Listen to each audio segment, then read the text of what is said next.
দিন একটা video upload করেছিলাম নর্থ বেঙ্গল সুগার মিলের, আর সেই নর্থ বেঙ্গল সুগার মিলের কিন্তু এখানে কুসারগুলো দিলেই কিন্তু আটি সহকারে দেখেন দিয়ে দিচ্ছে, আর সব কিন্তু এক এক করে চলে যাচ্ছে।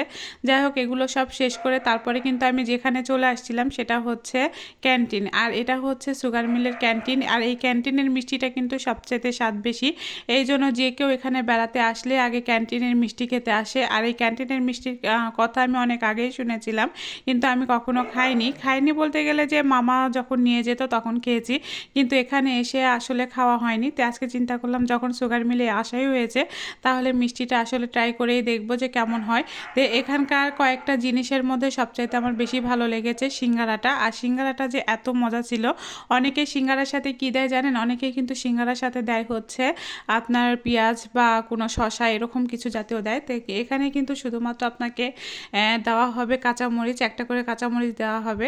তো যাই হোক, এখানে কিন্তু আমরা 2টা করে সিঙ্গারা নিয়েছিলাম, সাথে করে কিন্তু একটা করে মিষ্টিও নিয়েছিলাম। নিয়ে সবাই খাওয়া দাওয়া করলাম, আর আমার খাওয়া তো দেখছেনই। আর ছোট ছোট একদম যে বেশি মানে বড় বড় তা কিন্তু না, কিন্তু এত মজা ছিল আমি আদৌ কিন্তু এইরকম হচ্ছে সিঙ্গারা কোথাও খাইনি। হাতে ছিল একটা করে কাঁচামরিচ, আর এই কাঁচামরিচগুলো যখন সিঙ্গারার সাথে খাচ্ছিলাম আসলে কিন্তু আমার কাছে অমৃতর মতো স্বাদ লাগছিল, আমার কাছে খুবই ভালো লাগছিল। যাই হোক, আমি কিন্তু গোপালপুর বা লালপুর এগুলোর ভাষা বলতে পারি না। লালপুর হচ্ছে আমার নানির বাড়ি, আর গোপালপুরে কিন্তু হচ্ছে আমার মামাই সুগার মিলে চাকরি করে। তো যাই হোক, এই নিয়মে কিন্তু আসলে আসা আমি কখনোই দেখেছিলাম না। যখন এই মিষ্টিগুলো মামা নিয়ে যেত তখনই মানে খাওয়া হয়েছে, আর তখন থেকে কিন্তু আমার অনেক লোভ যে যখন আমি যাব ক্যান্টিনে তখন কিন্তু অবশ্যই আমি এখানকার মিষ্টিগুলো ট্রাই করব। যাই হোক, এই জন্য কিন্তু সবাইকে বড় বড় এক্সট্রা করে মিষ্টি খাওয়ানো হয়েছিল, আমিও খেয়েছিলাম সাথে, আর 2টা করে সিঙ্গারা খেয়েছিলাম। আর মিষ্টিগুলোর স্বাদটা আমি বলবো যে একদম অসাধারণ, কারণ কি এখানে মিষ্টিটার ঝোলেরটা গাঢ়টা একদমই কম, মানে হালকা মিষ্টি, কিন্তু মিষ্টিটা একদম পন্সি। আর এটাকে আসলে পন্স মিষ্টি বলা হয়। যারা যারা পছন্দ করে না বা যারা হালকা মিষ্টি পছন্দ করে তাদের জন্য কিন্তু এই মিষ্টিটা অনেক অসাধারণ। তারপরে চলে গিয়েছিলাম আরেকটা মিষ্টির দোকানে, মানে এটা হচ্ছে সুগার মিলের একদম বাহিরের মিষ্টি। আর এখানে চলে গিয়েছিলাম আমরা হচ্ছে ছানার জিলাপি নিতে এবং হচ্ছে লাড্ডু নিতে। ছানার জিলাপিগুলো কিন্তু অনেক মজা হয় এখানকার, আর লাড্ডু তো সবাই জানেন লাড্ডু আমাদের সবারই পছন্দ। তো ওখান থেকে তারপরে চলে আসছিলাম আবারও সুগার মিলে, আর সুগার মিলে আসার পরে সেটা হচ্ছে তার মধ্যে কি কি দেখলাম সেটাও কিন্তু আপনাদেরকে দেখাবো। এই যে যে বাড়িটা দেখছেন এই বাড়িটা সবচাইতে ভিআইপি একটা বাড়ি, আর যখন কেউ আসলে এখানে আসে মানে কোনো অতিথি আসে তার জন্য এই বাড়িটি করা হয়েছে। আর চারপাশে বাগান, আর এই বাগানের এত যে ফুলগুলো ধরেছিল আর কুয়াশা ঢাকা ছিল, আমার কাছে বেশ ভালো লাগছিল। আর এত বড় যে সুগার মিলটা ছিল, মানে এক সাইডে যখন হচ্ছে মেশিন চলছিল অনেক আওয়াজ শব্দ, তার মধ্যে আবার যে এইরকম একটা হচ্ছে পার্কের মতো আছে, আসলে এটা দেখার ছিল না।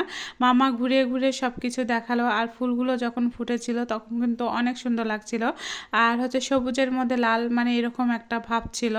আর ফুলগুলো ছিল একদম থোকায় থোকায় ফুলগুলো ধরেছিল, আমার কাছে তো বেশ ভালো লাগছিল। আর সবাই বলছিল যে পার্কের মতো কিছু থাকলে আসলে হচ্ছে সেখানে যাবে। তো এখানে আসলে পার্কের মতোই ছিল, ছোট বাচ্চা কাচ্চা যারা থাকে তারা কিন্তু অনেকেই যারা এখানে চাকরি করে কোয়ার্টারে থাকে তাদের বাচ্চা কাচ্চারা কিন্তু পার্ক পায় না, এই জন্য কিন্তু এখানে পার্কের মতোই সব কিছু রাখা হয়েছিল।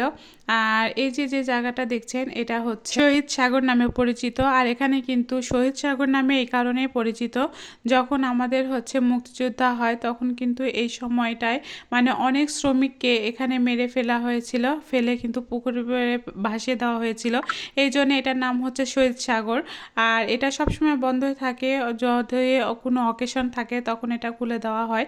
আর যে জায়গাটা আমি দেখাচ্ছিলাম আপনাদেরকে ওই জায়গাটায় কিন্তু সব শহীদদের নামগুলো আসলে লেখা ছিল, এই জন্য এখানকার নাম বলা হয়েছিল হচ্ছে শহীদ সাগর। আর এখানে সব লিস্টে ছিল তাদের নাম। আর এখানে পিছনে যেটা দেখতে পাচ্ছেন ওইটা কিন্তু একটা পুকুর ছিল, মানে ওই পুকুরের ভিতরেই সবাইকে মেরে ফেলে আসলে ফেলে দেওয়া হয়েছিল, এই জন্য আসলে এটার নাম হচ্ছে শহীদ সাগর। তারপরেই তো চলে আসলাম পার্কে, আর বাচ্চারা পার্কে এসে তো খুবই খুশি, আমিও তো খুশি। আমি তো দোলনায় চড়ে বসেই ছিলাম আর অনেকক্ষণ ধরে দোলনা খাচ্ছিলাম, আর এদিকে বাচ্চারাও হচ্ছে খেলাধুলা করছিল, কেউ পিছলা খাচ্ছিল, কেউ আমাকে দোলনা দিচ্ছিল। আর আমার মামাতো ভাই হচ্ছে পিছন থেকে যখন হচ্ছে দোলনাটা দিচ্ছে তখন তো আমার ভালোই লাগছে, কারণ দোলনা খেতে কার না ভালো লাগে, ছোট থেকে বড় সবারই কিন্তু দোলনা খেতে ভালো লাগে। আর দেখেন এই যে আমাদের বাচ্চারা কেমন করে মজা করছে, এরা কিন্তু হচ্ছে মানে এটা আমার মামাতো ভাই আর আমার ছেলে দুইজনাই কিন্তু খুবই মজা পেয়েছে। হয়েছে এসে, তো তাদেরকে নিয়ে আসলে বেড়াতে আসছিলাম। আসলে কি যা তারা যদি আনন্দ পায় সেই সার্থকতা আসলে নিজেদের মধ্যেই ভালো লাগে, যে ওদের একটা জিনিস দেখাইতে পেরেছি বা কোনো কিছু বুঝাইতে পেরেছি। আসলে যে কোনো জিনিসের কিন্তু সব কিছুর মধ্যে একটা শিক্ষা জাতীয় জিনিস আছে, এই জন্যে কিন্তু আসলে আসা। তো যাই হোক, এরা খুব আনন্দ করেছে, সাথে কিন্তু অনেক কিছু দেখেছে। আর আমি এই যে দোলনা খাচ্ছি, তার মধ্যে এরা পিছলা খাচ্ছে, কে কী করছে, কোথায় যাচ্ছে, আর আমার মামা খালি ঘুরে ঘুরে আমাদের আনন্দটা অনুভব করছিল আর যে দাঁড়িয়েছিল। তারপরে বাসায় চলে আসছিলাম, আর বাসায় এসে তারপরে চলে আসলাম হচ্ছে রুদ্রর এখানে আসছিলাম এই কারণে, দেখি যে হচ্ছে বিপুল ভাই নাকি ডেকেছিল। তারপরে আমি আম্মু সবাই মিলে এখানে হচ্ছে বিপুল ভাইয়ের দোকানে বসেছিলাম। বসে থেকে সবাই হচ্ছে বিপুল ভাইয়ের দোকানে ওই যে চিপস বলে যেটা, সেটা নিয়ে সবাই খাওয়া হচ্ছিল এক জায়গাতে বসে। তো এইভাবে আসলে আনন্দ করে কিন্তু গ্রামের বাড়িতে যখন আসি তখন কিন্তু খুব আনন্দ হয়। নানা নানি বেঁচে নেয়, তারপরেও কিন্তু মামা মামিরা আছে, আর মামা মামিরা যথেষ্ট কিন্তু ভালোবাসে। আর এই ভালোবাসার কারণেই কিন্তু আসলে আমরা এত দূর থেকে ছুটে যাই। তো যাই হোক, এই জন্যই কিন্তু বলি যে গ্রামের বাড়িতে, যারা গ্রামের বাড়িতে থাকে তাদের কিন্তু মজাটাই আলাদা। যাই হোক, সবাই কিন্তু আমাদের গ্রামের বাড়ি দেখেছেন, আর আজকে কিন্তু এ পর্যন্তই। আল্লাহ হাফেজ।